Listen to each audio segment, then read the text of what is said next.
Денес се одржа редовна седница на Советот на општина Прилеп, на која што се разгледуваше точка во вид на подготовка за престојните избори.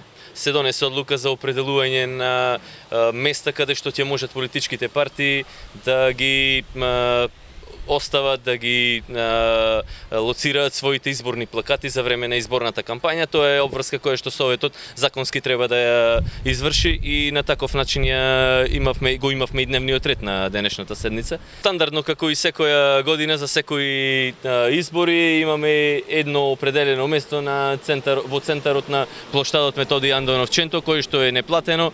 Останатите места кои што се определени се сите со надоместок и за истото според процедурата во секторот за урбанизам можат да се пријават останатите политички партии. Освен оваа точка на дневен ред, по барање на советничката група на ВМРО ДПМН и коалицијата, беше поставено и прашање, односно тема да се отвори во однос на нацрт стратегијата која што ја предлага Министерството за труд и социјална политика за сместување и за интеграција на бегалците и странци. Ова е исклучително важно прашање, како што и самите советници напоменаа, од аспект на тоа што ја разбранува македонската јавност, ја разбранува прилепската јавност. Многу дел на наши сограѓани се обратија до нас во однос на ова прашање, а особено загрижи фактот што и на самото Министерство за труд и социјална политика во текот на месец јули се обрати преку ЗЕЛС до општините да го дадат своето мислење по оваа стратегија, што самото по себе индиректно ја вклучува општината во делот на замислата и стратегијата на Министерството за сместување на бегалци на нашата територија. Имајќи го сето тоа во предвид, се отвори дискусија каде што советниците или советничката група на ВМРО ДПМН и коалицијата беа едногласни во тоа дека оваа стратегија значително ќе го наруши социоекономскиот систем на нашата држава, меѓутоа исто така граѓаните се уплашени и за безбедносниот систем и за безбедноста. И од тука едногласно како советници донесовме заклучок дека оваа стратегија е неприфатлива за советниците. Жално е што советниците на СДСМ ја напуштија седницата, не останаа да дебатираат и сите забелешки и стравови кои што ги искажуваа граѓаните изминатите неколку недели по однос на населување на бегалци на нашата територија, не останаа да ги одбранат желбите и мислењата на граѓаните. Сепак тие предизборите зборуваа како граѓаните ќе бидат во прв план, ќе се отвораат дебати и ќе бидат прашувани за најразлични прашања, а денес гледаме дека за прашања кои што се исклучително важни, кои што значат промена на целосниот систем во нашата држава, не ги прашуваат граѓаните и се обидуваат на еден, би рекол, и подмолен начин да ги провнуваат овие стратегии кои што се исклучително штетни за нашата општина. Самата стратегија опфаќа неколку чекори.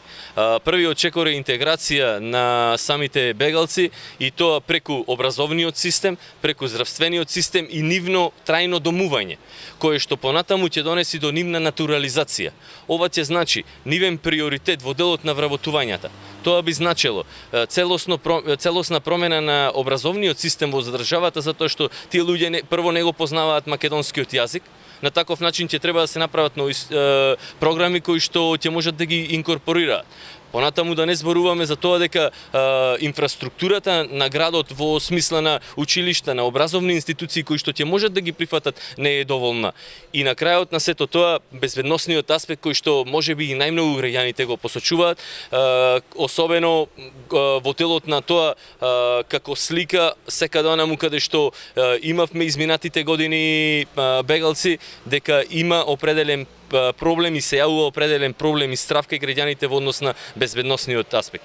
Видете, македонскиот народ, прилепчани во изминатите години, во минатото, на многу наврати покажаа дека се хуман народ. На најразлични граѓани, на најразлични народи со најразлични држави. Без разлика на нација, без разлика на нивна определба политичка, без разлика на нивна раса, пол или верска определба. Овде не станува збор за тоа. Овде станува збор за страф на граѓаните на општина Прилеп, за нарушување на нивниот социоекономски живот, за социоекономски живот на нашата држава. И тука се јавува стравот кај сите граѓани.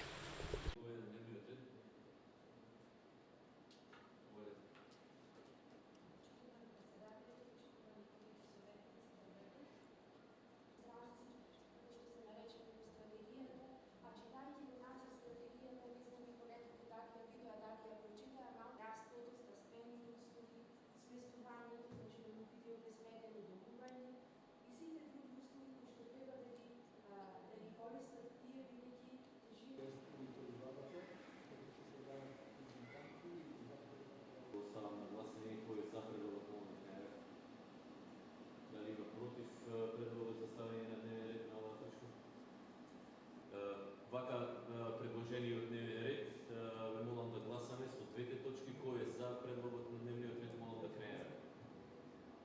Дали има против дневниот ред? Воздржани? Нема со тоа. Овакво однесување и коректно, незаконски, недоволнички да става политичко време за нешто што Под точка број 1 од дневниот ред, одлука за определување на места и услови за истакнување на изборни плакати, отворам претрес, дали некој бара